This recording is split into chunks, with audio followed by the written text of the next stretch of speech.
Ma'am, ano kaya ang key factors bakit bumaba si BBM, bumaba si VP Sara?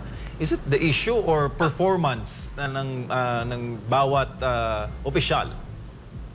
MJ, maganda yan tanong mo. No? Meron kaming isa dyang parte na tinatanong, ano yung issues affecting the performance?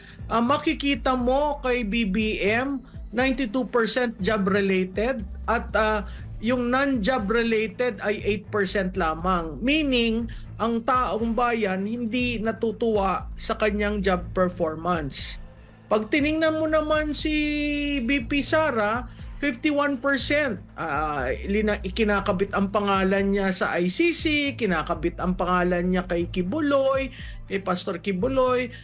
Yung pagkabit ng pangalan niya, dahil hindi na nila maiuga siya mismo, that has 51% sa issues affecting her performance. So 51% is politika.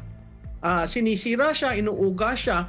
Ang job-related lamang ay 49%. So, pag kinumpira mo ang Pangulo at ang Vice Pangulo, mas maraming issues sa Pangulo na job-related, samantalang ang pukol kay VP Sara ang nagiging sanhi ng pagdaus-us niya.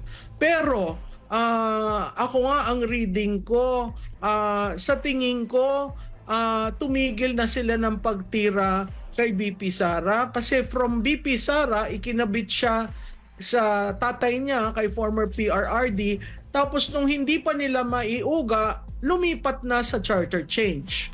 So makikita mo kung i-track mo yung pagtira sa kanya, nagsimula sa kanya yung confidential fund, yung walang alam sa edukasyon, marami yan, sunod-sunod eh. Pagkatapos, nung sana dadalhin sa impeachment, medyo nagsalita na ang lahat na anong i-impeach mo. Dinala ngayon dun sa ICC kay PRRD, natandaan natin yung December, di ba, may supposedly bumabang taga-ICC, nagsiyasat, etc. Kinabit yung pangalan ni BP doon, pati kay Pastor Kibuloy sa SMNI, di ba? Sunod-sunod yan eh. So kung titingnan mo yung buong Enero, hindi ko naman alam kung sinong kumukumpa sa administrasyon na ito, na lahat ng gawin ay gusto durugin ang Duterte. Makikita mo yung hindi mo masasabing isolated, makikita mong orchestrated, no?